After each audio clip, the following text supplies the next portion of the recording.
ఆంధ్రజ్యోతి పేపర్లో నువ్వు ఎక్సైజ్ శాఖ మంత్రిగా ఉండగా 2 స్టేట్ ఐటమ్లు, పెద్ద పెద్ద ఐటమ్లు ట్రాన్స్ఫర్లలో డబ్బులు దండుకుంటున్నారు అని చెప్పి పచ్చిగా లంచగొండివని చెప్పని రాస్తే 2 సార్లు నేను ఛాలెంజ్ చేస్తా. అయితే అది నిజం కాకపోతే రాధాకృష్ణ గారిని నేను పొరపాటు రాశానని చెప్పని, కుళ్ళాబద్ధం మీద నేను పొరపాటు రాశానని చెప్పని వాళ్ళు వచ్చేయండి, నా మాటలు వెనక్కి తీసుకుంటా.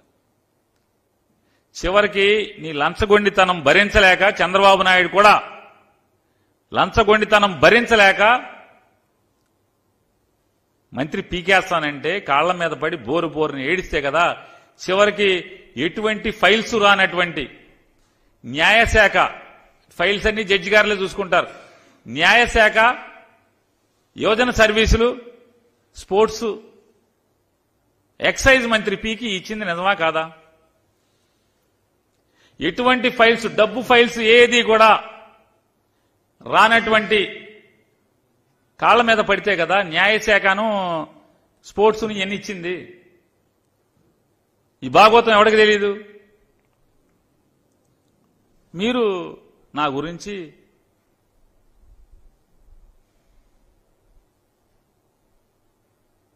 ఏదో ఉన్నారు, ఏదో మాటలు, తప్పుడు మాటలను చంద్రబాబుతో కూడా చెప్పిస్తాం. ఇవాళ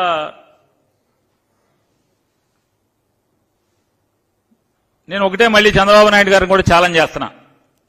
మీరు 2014లో మీ సంతకం పెట్టి పవన్ కళ్యాణ్ గారి ఫోటో వేసి, మోడీ గారి ఫోటో వేసి ఇంటింటికి మీరు పంచినటువంటి హామీలు, మీ ఏ మీటింగ్ లో అయినా మీ ఇష్టం, బస్సులు వేసుకుని మీరు పవన్ కళ్యాణ్ ఇద్దరు తిరుగుతున్నామని చెప్తున్నారు కదా, ఏ మీటింగ్ లో అయినా మీ పాత సంతకాల హామీలు ఉన్నాయి కదా, ఆ హామీల్ని ఒక్కొక్క హామీ చదివి ప్రజలతో మీరు చేశాను కదా అని అనిపించే దమ్ముందా మీకని అడుగుతున్నాను.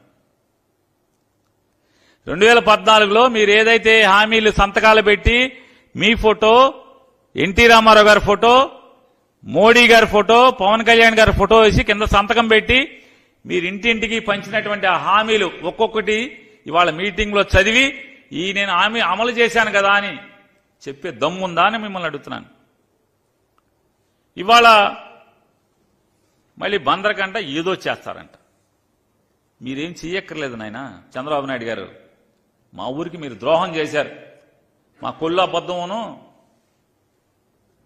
ఆయన ఏమనాలి, నా గురించి మాట్లాడుతున్నాడు, మాట్లాడకపోతే బాధపడతాడు. ఎదవన్నారా? మరి మీటింగ్లో మాట్లాడారు కదా, అట్టు పెట్టాలి కదా. నన్ను తిడతారు, నేను అట్టు పెడితేనేమో కుళ్ళుకుంటారు, బోరుని నన్ను బూతులు తిడుతున్నారంటారు. మీరు నన్ను ఎందుకు తిడతాం? నాతో అట్లకాడ కాల్పించి అంటించుకోవటం ఎందుకు? మీరు వాతలు ఎందుకు పెట్టించుకుంటారు? నా జోలికి రాకుండా ఉండాలి కదా, నన్ను తిట్టకుండా ఉండాలి కదా. నిజంగా నిలదేయండి, నాదో తప్పులుంటే నా తప్పులు సమానం చెప్పుకోగలిగితే చెప్తాను, లేదంటే కనుక క్షమాపణలు కోరతాను. ఇవాళ బందర్లో ఉండాల్సినటువంటి BEL company Bharat Electronics Limited 1937లో అయ్యగారి రామ్మూర్తి పంతులు గారిచే స్థాపించబడినటువంటి ఆంధ్ర సైంటిఫిక్ కంపెనీ, అయ్యగారి రామ్మూర్తి పంతులు గారిచే స్థాపించబడినటువంటి 1937లో ఆంధ్ర సైంటిఫిక్ కంపెనీ 1981లో దాంట్లో ఉన్న కార్మికుల పోరాట ఫలితంగా అప్పటి కేంద్ర ప్రభుత్వం భారత్ ఎలక్ట్రానిక్స్ లిమిటెడ్కి దాన్ని జాతీయం చేస్తే, భారత్ ఎలక్ట్రానిక్స్ లిమిటెడ్లో మెర్జ్ చేస్తే, బందర్లో బైపాస్ రోడ్లో గోసంగం భూమిలో నిర్మించాల్సినటువంటి బెల్ కంపెనీ నిమ్మకూరికి ఎందుకు తరలిపోయింది 2015లో? ఒకసారి ఇంత అద్భుతమైనటువంటి ఈ ఫ్యాక్టరీ, ఇంత అద్భుతమైనటువంటి ఈ ఫ్యాక్టరీ బందర్లో నిర్మాణం ఉండాల్సిన దాన్ని నారా లోకేష్ నిమ్మకూరిని దత్తత తీసుకున్నాడని చెప్పని మా కొల్లు అబద్ధము. చంద్రబాబు నాయుడు నారా లోకేష్ కలిసి బందర్ నుంచి దాన్ని నిమ్మకూరు పట్టుకుపోయారా, పట్టుకుపోలేదా?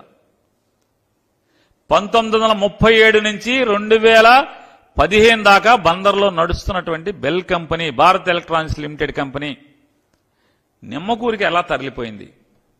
మీరు బందర్ను ఉద్దేశిస్తారు. మా కొల్లు అబద్ధం చెప్తున్నాడు ఏంటి, మన బందరు మన కొల్లు అంట. ఇది మన నిర్వాహకం.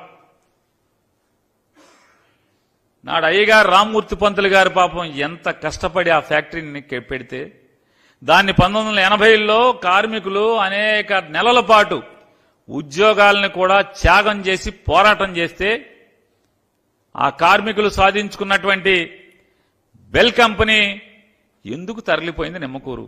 2015లో ఎందుకు అక్కడికి పోయింది? మా కొల్లు అబద్ధం నోరేమైంది? మాట్లాడాలి కదా, సమాధానం చెప్పాలి కదా.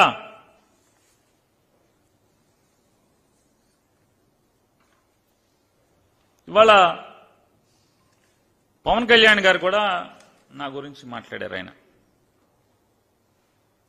వారంటారు నేను